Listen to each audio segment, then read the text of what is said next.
Hey YouTube, I'm on my way out of Epping Forest, having just had a night's wild camp here.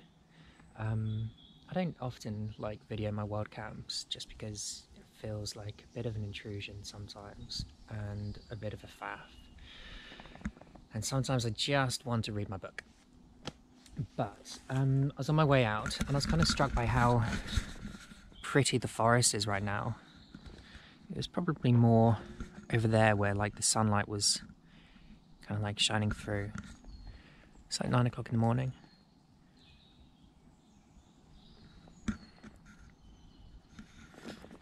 Big old fallen tree.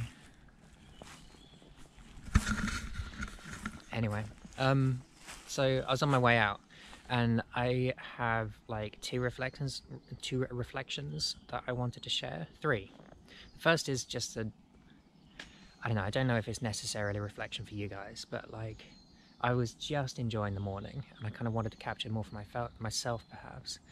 The fact that walking through the forest this morning just felt really good and really peaceful. So that's nice. The other one is a matter of redundancy. I had I think I've spoken before about my tragic kind of exploits with food camping, but today was no exception. Last night was no exception when I turned out I didn't have any ability to light my stove, so I didn't have a cooked meal when I got here, which is no bad thing, except I mean, it's not that it's not a bad thing. It could have been a bad thing, but I'd stopped off to get myself a cold pasta meal for breakfast, so I had that instead, so I was okay. But it was just disappointing, I guess, because food is such a cool thing. And I guess what I'm taking a note of for myself is the need to have redundancy of really important systems, like the need to have the ability to make fire. I'd taken my matches out of my bag because I meant to go camping on Saturday night. I didn't. Instead I went on Sunday because it's a bank holiday, but in the meantime I took matches out of my bag because I have a candle and I wanted to light a candle. And I didn't put them back in, so I didn't have any way to light the stove. So basically stupid, and I need to just make sure I've got a flint and steel just packed away in here, always ready to go, just in case I forget a lighter or a box of matches or something. Anyway, the the third reflection, and probably the one that is going to make me not put this up on YouTube. Oh, my arm is getting tired. Which is probably going to make me not put this up on YouTube, perhaps, is that I have a genetic condition, a chronic, which causes chronic kidney disease. I have chronic kidney disease as a result of a genetic thing. And now I've been told that I've got 5 to 6 years before I have to go on dialysis or have a transplant or things like that. And the more I read up about CKD and the impact it's going to have on my life both before and then afterwards, the more I feel just kind of pretty devastated by the whole thing. I mean, really fucking devastated. And people have awful conditions and situations and things cancer and stuff, they're pretty bad. And people go through stuff like that, but it just kind of sucks. Even if you're able to put it into some kind of objective perspective, it sucks. It really sucks to feel yourself being impaired. And there's already been a couple of kind of instances where significant life choices are not there as a result of this, and it makes me really sad. It makes me really upset. And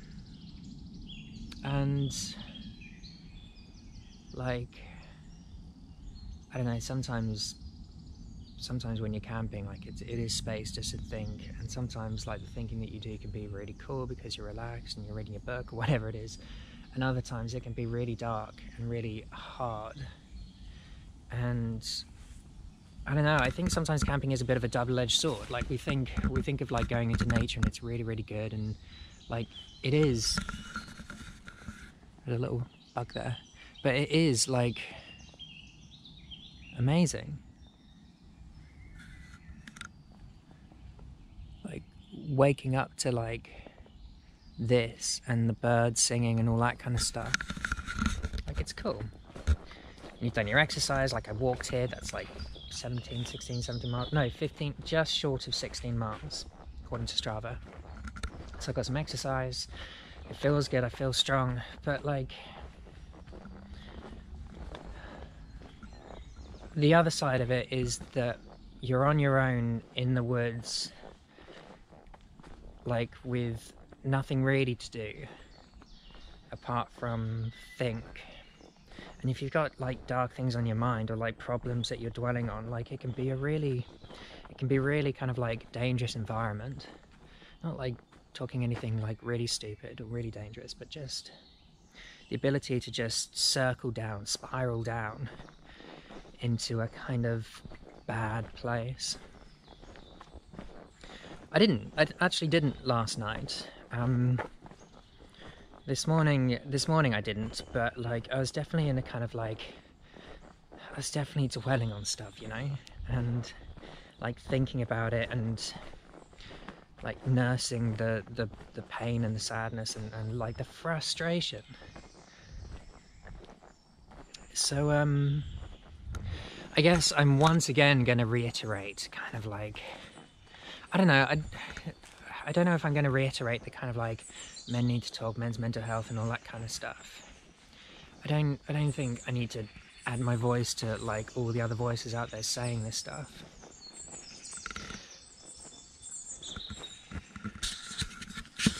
This is kind of cool. Again, like when the sunlight hits and you kind of feel the warmth of it, it's really, really nice. But those birds.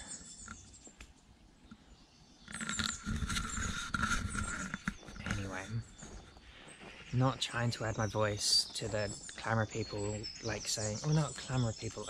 It's not that I'm look after your mental health and all that kind of stuff. These are good messages, and the more people who say this stuff, the better. But it's like the difference between the theory and the practice.